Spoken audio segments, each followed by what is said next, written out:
Selamat datang, topik hari ini adalah, apakah baca Alkitab seperti baca Quran? Beda-beda topik, baca Alkitab harus satu topik, satu tujuan. Seksikan narasumber hari ini, Pastor Kelvin dan Bapak Paulus.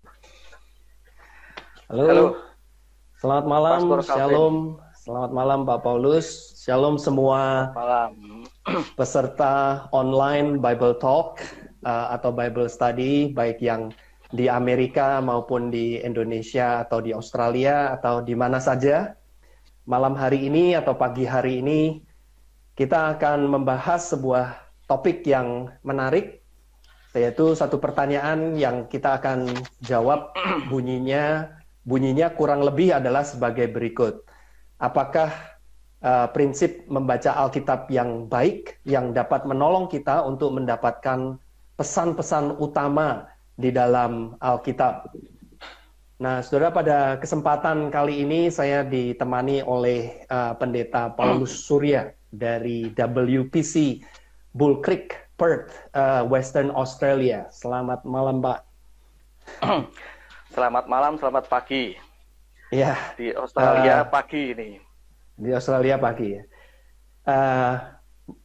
Saudara, Pak Pendeta Paulus akan menjelaskan bahwa prinsip utama atau kunci dari membaca Alkitab yang baik dan benar adalah prinsip membaca Alkitab yang berpusat pada Injil atau Gospel Centered atau Christ Centered. Itu yang menjadi prinsip utama dalam membaca Alkitab. Nah, sebelum kita masuk pada penguraian pada hari ini, saya mau mengingatkan kepada setiap peserta bahwa Bapak Ibu, saudara-saudara bisa menuliskan pertanyaan setiap saat dan pertanyaan-pertanyaan tersebut akan dijawab sesudah penguraian. Ya, nah, karena waktu kita tidak terlalu panjang, kita akan segera mulai dan saya persilahkan Pak Paulus untuk mengawali kita dalam doa, Pak. Silahkan. Ya, Pastor Calvin, sekali lagi selamat malam, selamat pagi bagi saudara-saudara sekalian dimanapun sudah berada. Kalau di Amerika ya selamat malam ya, khususnya Selamat untuk jemaat IEC San Diego dan juga IEC gereja-gereja lain, selamat malam. Dan baik, saya akan mengawali dengan doa terlebih dahulu ya. Mari kita berdoa. Kami bersyukur kepadamu ya Tuhan, kalau meskipun kami berbeda tempat, berbeda waktu, tetapi kami di dalam Kristus boleh disatukan. Bahkan saat ini kami boleh berbincang-bincang tentang kebenaran firman-Mu yang berhubungan dengan kebenaran Alkitab yang kami perlu mengerti secara kristosentris. Tuhan kiranya memberkati pembicaraan kami sehingga boleh menjadi berkat bagi setiap kami yang mengikuti acara ini dan nama Tuhan yang dipermuliakan. Kami memohon semua ini dan bersyukur di dalam nama Tuhan Yesus Kristus. Amin. Amin. Oke, jadi sekali lagi peserta saya mengingatkan bahwa topik kita pada malam hari ini adalah mengapa penting sekali untuk membaca Alkitab dengan memakai konsep tentang Injil atau keutamaan Kristus sebagai inti utama di dalam kita membaca dan mendapatkan pesan-pesan di dalam Alkitab. Saya persilahkan Pak Pendeta Paulus untuk menjelaskan pengertiannya tentang Christocentric reading. Ya, jadi saudara-saudara sekalian, ada satu ayat atau sebetulnya ada beberapa ayat yang penting, yang mendasari kenapa kita membaca Alkitab perlu secara kristosentris. Salah satunya yang terpenting adalah di dalam Lukas 24 ayat 27. Lukas 24 ayat 27, firman Tuhan mengatakan begini. Lalu ia, Tuhan Yesus, menjelaskan kepada mereka apa yang tertulis tentang dia, tentang dirinya, tentang Yesus, dalam seluruh kitab suci. Dalam seluruh kitab suci. Mulai dari kitab-kitab Musa dan segala kitab nabi-nabi. Seluruh kitab suci di sini itu berhubungan dengan seluruh perjanjian lama. Ya, perjanjian baru jelas pusatnya ada Kristus. Seluruh kitab suci di sini itu menunjuk kepada seluruh kitab perjanjian lama. Nah, ada orang yang berkata begini, yang dikatakan kristosentris kan seluruh kitab. Tetapi bukan seluruh pasal atau seluruh ayat, Apakah kita harus membaca ayat-ayat di dalam Perjanjian Lama atau juga pasal-pasal di Perjanjian Lama itu juga secara kristosentris? Nah, kita bisa memahaminya itu seperti ini. Kalau semua kitab itu ditulis, pusatnya adalah Kristus, ada tidak pasal di dalam Alkitab atau ayat di dalam kitab suci di Perjanjian Lama yang ditulis itu terlepas dari konteks kitab itu ditulis? Misalnya kitab Amsal, pasal-pasal di dalam Amsal pasti ditulis dalam konteks kitab Amsal itu. Nah, seluruh kitab, termasuk kitab Amsal, itu ditulis secara kristosentris, berbicara tentang Yesus. Maka, ayat-ayat di dalam Alkitab, baik Perjanjian Lama, pasal-pasal, juga berbicara tentang Yesus. Tentunya kita untuk menemukan berita tentang Yesus, itu bukan sembarangan ya, dengan alegori keluar dari konteks itu tidak. Tetapi, bagian-bagian di dalam Alkitab, biarpun itu hal kecil, orang yang tidak terkenal, itu dalam konteks kitab itu ditulis dan semua kitab ditulis berbicara tentang Kristus. Nah, dengan pengertian seperti ini, kita bisa melihat bahwa arti daripada membaca Alkitab perlu secara kristosentris, itu karena Tuhan Yesus sendiri yang mengingatkan. Supaya kita mempelajari Alkitab, membacanya, itu selalu berhubungan dengan Kristus, pribadi dan karya keselamatannya. Nah, itu alasan yang pertama. Pastor Calvin, ini saya dikasih waktu untuk menjelaskan dulu atau boleh langsung tanya jawab atau bagaimana nih? Dijelaskan aja dulu. Silakan dulu lanjut. Ya, silakan, Pak. Itu poin pertama kan? Kenapa kita perlu membaca Alkitab secara kristosentris? Karena memang seluruh kitab suci berbicara tentang Yesus. Kalau kita membaca kitab suci, Alkitab, kita tidak menemukan kaitannya dengan Yesus dan karya keselamatannya, berarti ada yang missing di situ. Itu yang pertama. Alasan kedua, karena Kristus dan karya keselamatannya, itu ternyata Injil itu bukan hanya untuk orang yang tidak percaya, tetapi juga untuk orang yang sudah percaya. Orang yang tidak percaya perlu diberitakan Injil, perlu mengerti Injil sehingga bisa percaya, tentunya dengan kuasa Roh Kudus bekerja ya. Orang yang sudah percaya pun juga bertumbuh, itu perlu Injil yang sama. Cuma bedanya orang yang sudah percaya perlu memahami Injil itu lebih dalam, dan lebih dalam lagi. Ya, kesalahmengertian banyak gereja atau banyak orang Kristen adalah menganggap bahwa Injil atau berita tentang Kristus dan karya keselamatannya itu hanya untuk penginjilan, menjangkau orang-orang yang belum percaya. Tetapi kalau sudah percaya, ya discipleship, pembinaan karakter, lalu melupakan Injil. Itu sesuatu yang tidak benar. Ya. Di dalam 1 Korintus pasal 1 ayat 22-23, Rasul Paulus yang menyampaikan berita Injil kepada jemaat Kristen di sana. Dia berkata begini, orang Yahudi menghendaki tanda, orang Yunani mencari hikmat, tetapi aku memberitakan Kristus yang disalibkan. Gereja-gereja saat ini seringkali menekankan seperti orang Yahudi, mencari tanda, sign, mujizat-mujizat. Kayaknya kalau tidak ada mujizat-mujizat, orang miskin menjadi kaya, orang sakit menjadi sembuh, kayaknya kok kurang Kristen. Tapi di samping itu, pada zaman Rasul Paulus maupun sampai saat ini, seringkali juga terjadi gereja menekankan hikmat. Mungkin filsafat-filsafat, ya Sokrates, Plato, Aristoteles, dan sebagainya. Kalau nggak mengutip itu, kayaknya kurang dalam kekristenannya. Padahal yang benar, Rasul Paulus berkata, aku memberitakan Kristus yang disalibkan. Kenapa Rasul Paulus memberitakan Kristus yang disalibkan? Karena Kristus yang disalibkan itu adalah tanda atau mujizat yang terbesar. Dan hikmat yang terbesar. Dan itu berguna baik bagi orang yang belum percaya Yesus maupun yang sudah percaya Yesus. Kalau orang yang sudah percaya Yesus meninggalkan Injil, seringkali ajarannya menjadi moralistik, yaitu hanya menekankan moral saja. Itu yang kedua alasannya. Lanjut ya. Lanjut. Kalau ada 10, lanjut dulu, Pak. sejam nanti gimana? Oke. Yang ketiga alasannya. Yang ketiga. Ya, jadi memang kita perlu untuk membedakan selalu ajaran moralistik, yaitu ajaran dari agama-agama, di dunia ini semuanya moralistik atau legalistik dengan ajaran Injil. Alkitab itu mengajarkan hal yang berbeda, yaitu Injil. Dan itu perlu untuk kita itu terus tekankan.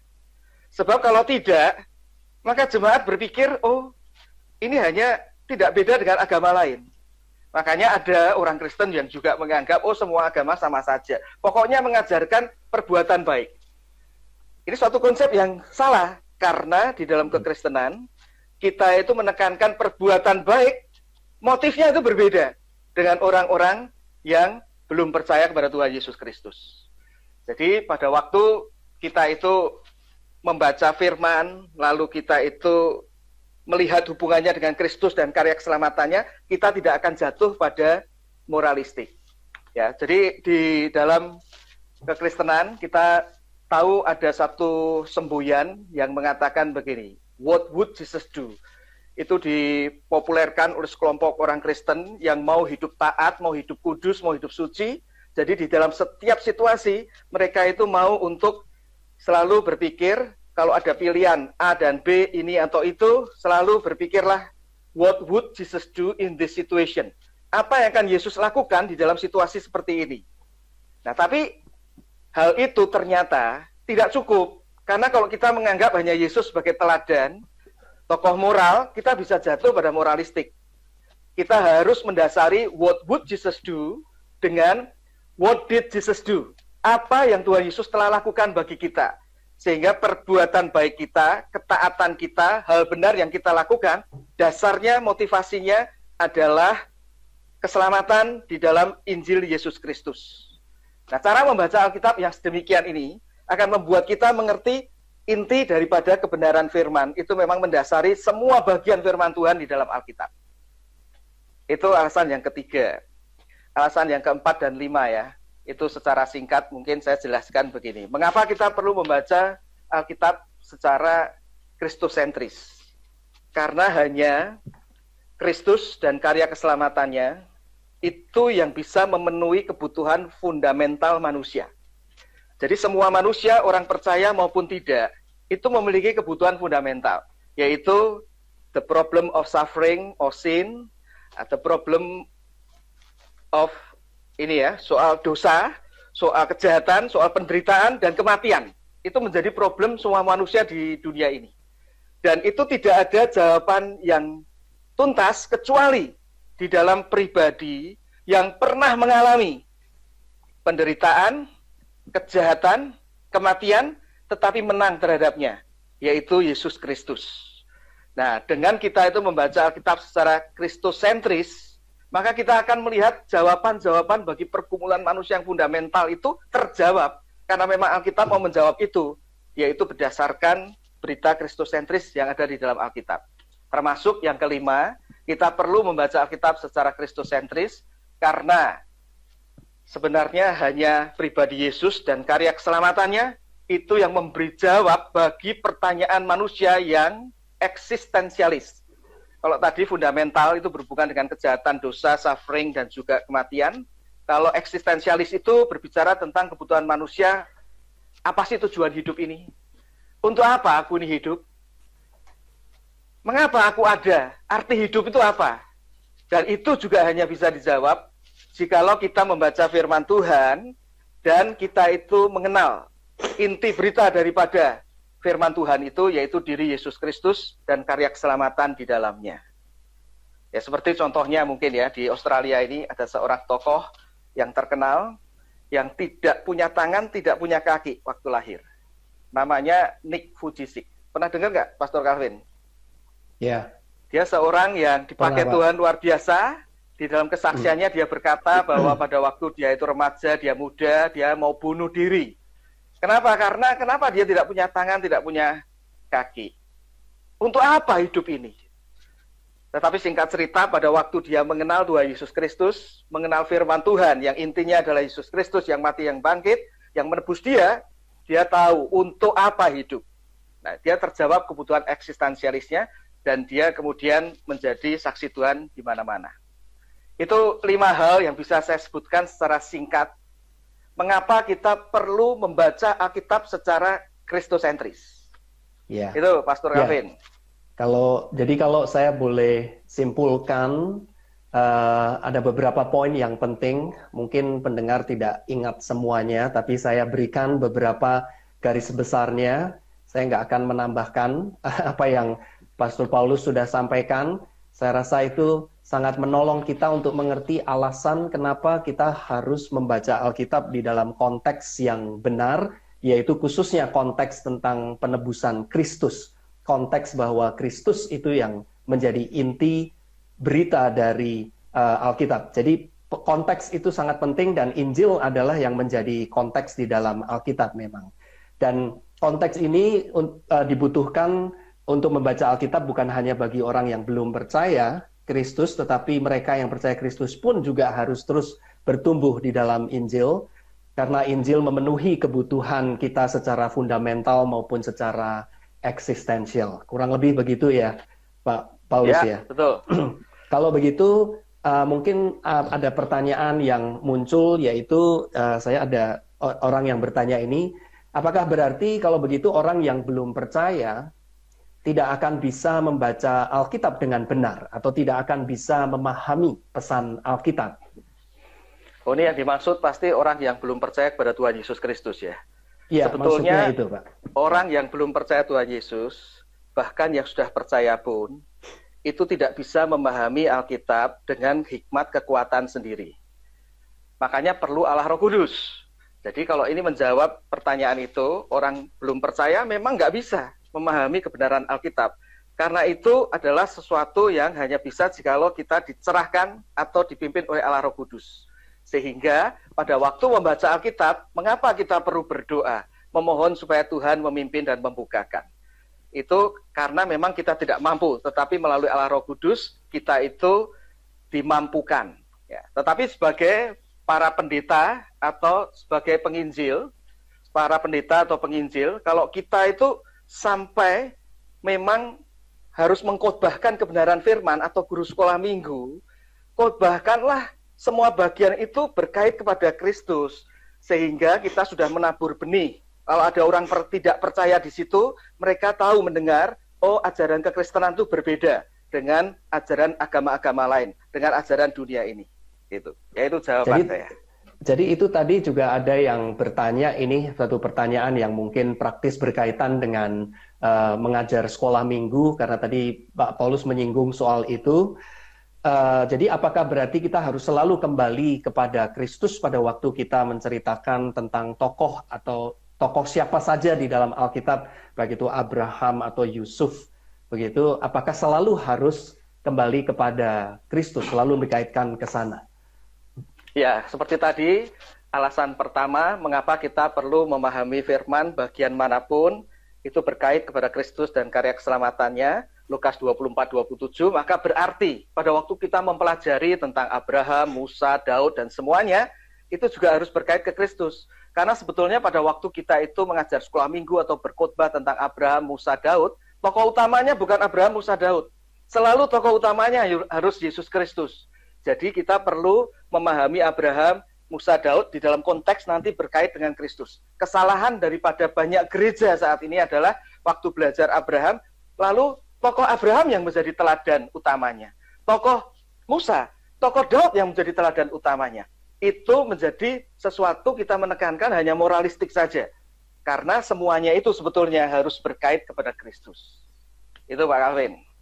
Kalau tokoh mungkin itu lebih mudah untuk dikaitkan, tapi ini ada yang bertanya juga, Pak, bagaimana dengan bagian-bagian Alkitab yang berbicara misalnya bukan tentang tokoh, tapi lebih tentang misalnya silsilah, atau misalnya dalam kitab Kejadian ada peraturan-peraturan tentang membangun bait Allah, tentang peraturan-peraturan yang lain. Bagaimana kita mengaitkan bagian tersebut dengan Injil, apakah dengan Kristus, apakah selalu harus dikaitkan? Kalau itu tidak berbicara tentang tokoh, begitu. Ya, jadi ini memang topiknya kan masih mengapa ya, kita ini perlu membaca Alkitab secara kristosentris. Tetapi sebetulnya ada topik khusus bagaimana kita itu bisa sebetulnya mendapatkan berita dari satu bagian Alkitab itu berkait kepada Kristus. Nah itu tentunya tidak bisa dibawakan sekarang ini. Tetapi pada prinsipnya menjawab pertanyaan tadi, silsilah-silsilah itu ditulis di dalam Alkitab, tidak semuanya. Yang dimasukkan di situ, itu yang ada kaitannya dengan Mesias yang akan datang. Jadi sebetulnya silsilah-silsilah itu ada kaitan, atau kalau yang dimasukkan, yang tidak berkaitan, itu untuk mengkontraskan bahwa keturunan Yakub lah yang memang menurunkan Mesias, bukan keturunan Esau misalnya. Jadi silsilah pun juga harus dibawa berkaitan kepada untuk apa silsilah itu utamanya dimasukkan, yaitu untuk tahu bahwa Mesias itu memang dijanjikan dan betul-betul lahir dan datang. Kalau peraturan-peraturan itu juga berhubungan dengan Yesus. Kalau peraturan-peraturan tentang upacara-upacara yang perlu dilakukan, itu semuanya sebetulnya seperti persembahan anak domba di Bait Allah atau persembahan tentang binatang, semuanya digenapi dalam Kristus Sang Anak Domba. Itu juga pasti berhubungan, apalagi peraturan Bait Allah, bagaimana kita berhubungan dengan Allah. Itu aturannya dari Tuhan dan harus dibawa kepada aturan yang paling penting, yaitu melalui satu pribadi yang namanya Yesus Kristus. Yohanes 14 ayat 6. I'm the way, the truth, and the life. No one comes to the Father except through me. Yesus satu-satunya jalan. Itu aturan dari Tuhan. Kalau tidak dikaitkan dengan begitu, kita ini hanya belajar tentang sejarah saja atau bahkan ke moralistik. Itu jawaban saya. Ya, mungkin intinya memang kembali seperti yang tadi firman Tuhan yang dikutip di awal pertama kali di Lukas 24 ayat 27, bahwa semua bagian firman Tuhan itu berbicara tentang Kristus, begitu ya Pak ya. Jadi berarti setiap bagian di dalam perjanjian lama pun mengarahkan kita kepada Kristus, membawa kita kepada Kristus. Justru kalau kita belum dibawa ke sana, kita belum sampai pada pesan yang sebenarnya dari firman Tuhan itu. Ini ada pertanyaan lagi Pak. Setiap firman Tuhan adalah berpusat Kristus. Pertanyaan saya, apakah yang disebut roti tidak beragi adalah firman Tuhan yang murni, sedangkan roti beragi adalah firman Tuhan yang ditambah atau tidak murni lagi? Oh, kalau itu harus lihat konteksnya ya, karena artinya tidak selalu begitu. Bisa juga menunjuk kepada kehidupan yang kudus, yang jangan dicemari oleh ajaran legalisme, Yudaisme, dan sebagainya. Bisa juga kalau konteksnya tertentu, itu menunjuk pada ajaran. Jadi ini harus lihat konteksnya memang. Ya, tetapi dari konteks itu kemudian kita bisa melihat konteksnya apa. Jadi kalau pada waktu kita membahas tentang Kristosentris ini ya, itu bukan artinya kalau kita baca terus langsung cari-cari tentang Kristusnya, tetapi harus dilihat dulu konteksnya. Konteksnya apa gitu. Apalagi kalau kita berkhotbah ya, jangan langsung jam cari kepada Kristus, tetapi kita harus lihat latar belakangnya, konteksnya, penggunaan katanya, konteks sastranya, lalu bahkan kita menemukan amanat teksnya dari situ, dan baru kita lihat hubungannya dengan Kristus. Bagaimana Pak Calvin yang tadi ini? Ada menyebutkan ayatnya di mana atau tidak? Nggak ada disebutkan. Tidak disebutkan. Ya, jadi lihat konteksnya. Mungkin bisa itu konteksnya firman, bisa kekudusan hidup dan sebagainya. Ya, ini ada beberapa pertanyaan lain yang lebih banyak menanyakan tentang bagaimana mencari konteks dan mengaitkan dengan Kristus. Saya mau mengingatkan kepada peserta bahwa topik tersebut akan kita bahas selanjutnya. Jadi hari ini kita lebih menekankan kepada mengapa penting, gitu ya, mengapa kita penting untuk menekankan konteks Injil, konteks penebusan Kristus pada waktu kita membaca Alkitab. Karena tanpa konteks tersebut, kita akan jatuh kepada moralistik, legalisme, ya, bahkan mungkin religiousnism, gitu ya. Kita hanya jatuh pada moralistik saja begitu. Tapi mungkin ada pertanyaan lain lagi, yaitu jadi sebenarnya kenapa Pak? Kenapa tidak cukup menarik atau menyimpulkan pesan-pesan moral saja dari Alkitab itu? Mengapa tidak cukup?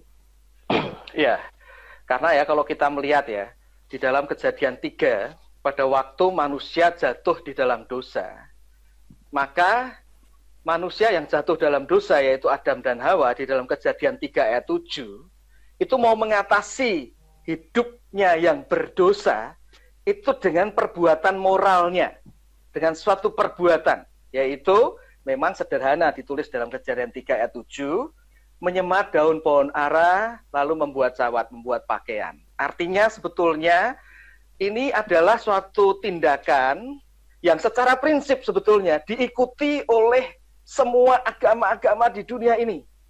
Dosa manusia itu bisa diatasi dengan suatu perbuatan moral yang baik.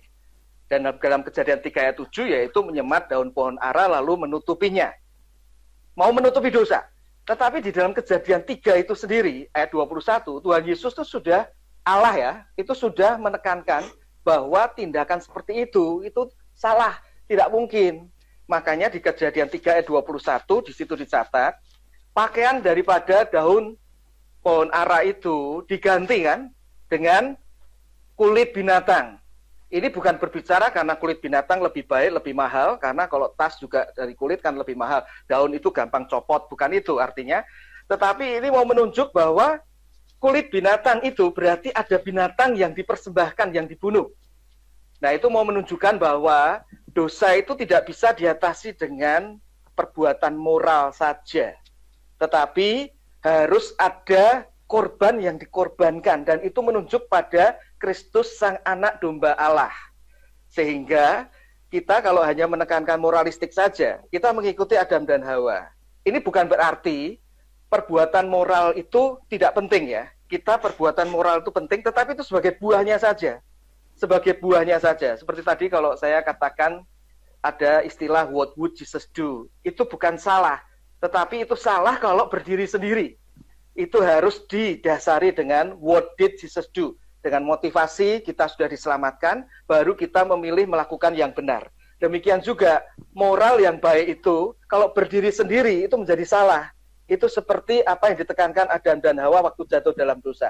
Maka harus didasari dengan Injil Yesus Kristus. Maka kenapa di dalam membaca Alkitab, kita selalu harus mengkaitkannya dengan pribadi Yesus dan karya keselamatannya.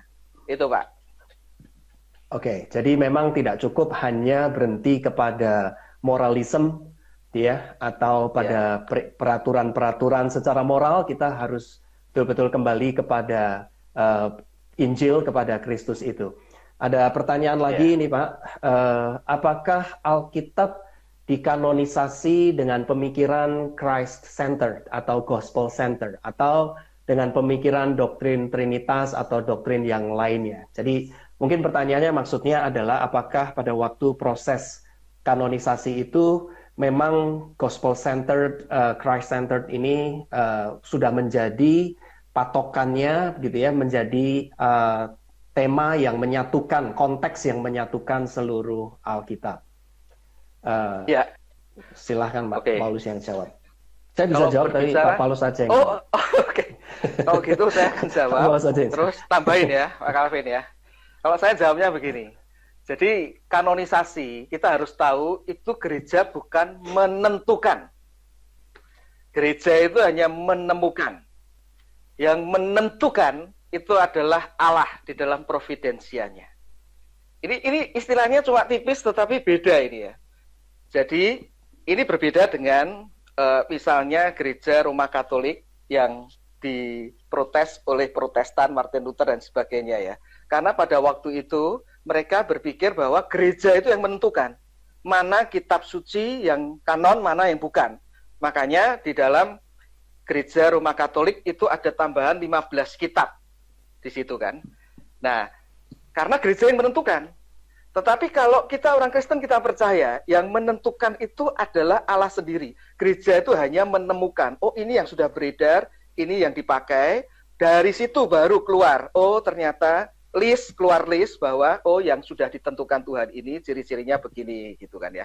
Nah, karena yang menentukan Tuhan, ternyata Tuhan Yesus juga yang mengingatkan penafsiran yang benar terhadap firman Tuhan, yaitu semuanya berbicara tentang aku, tentang diri Yesus yang mati dan bangkit. Jadi saya melihat bahwa kanonisasi yang memang berdasarkan providensia Allah itu memang pasti melihatnya ini Christ-centered, karena Yesus sendiri sebagai Allah juga menekankan hal itu. Silakan Pak Calvin menambahi. Ya, malam hari ini saya hanya sebagai moderator saja Pak, jadi saya nggak berbicara dari saya.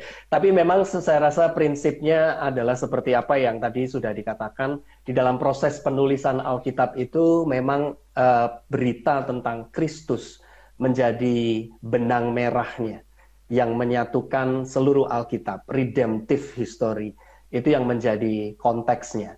Jadi saya rasa itu memang yang menjadi pesan utama di dalam Alkitab adalah Christ-centered. Dari Kejadian sampai Kitab Wahyu, yang menyatukan seluruh kitab ini adalah Kristus. Pesan penebusan, redemptive history dari Kristus itu, begitu. Ya. Ya. Ya.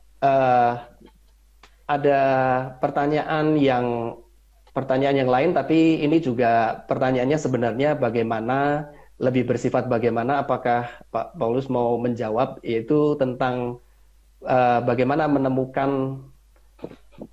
jemaat awam itu bisa menemukan konteks tentang Kristus-sentrik ini. Maksudnya pembaca Alkitab yang Christ-centered itu kan sepertinya memerlukan usaha yang lebih dalam untuk menggali konteks dan menghubungkannya dengan Kristus.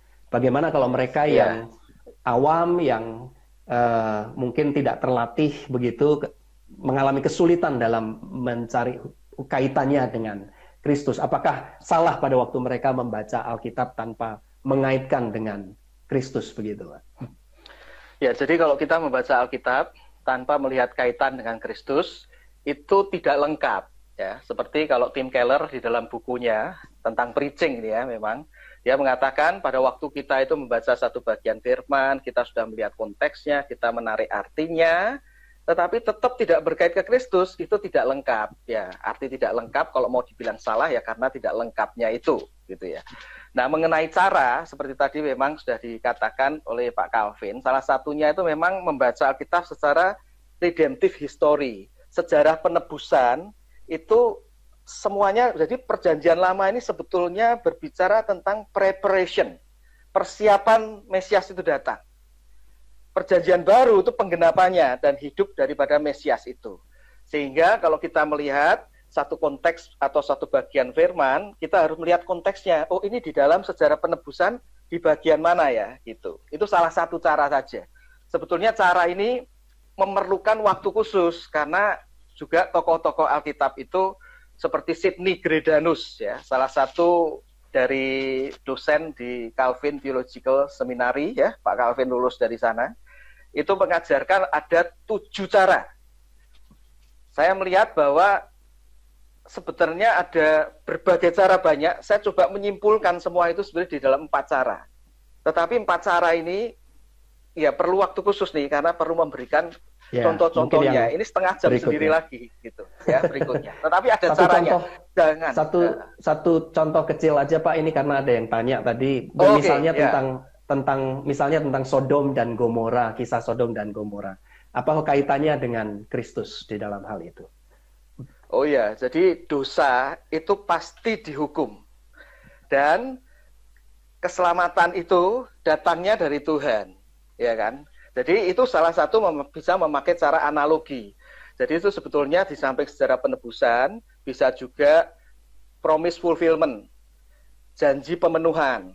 Terus ada cara analogi, cara kontras, cara tipologi, cara longitudinal theme, tema-tema yang terus berulang, dan juga bagaimana referensinya dengan perjanjian baru, dan juga yang ke-8 itu bagaimana kita melihat kalau bicara tentang moral, jangan jatuh ke moralistik gitu.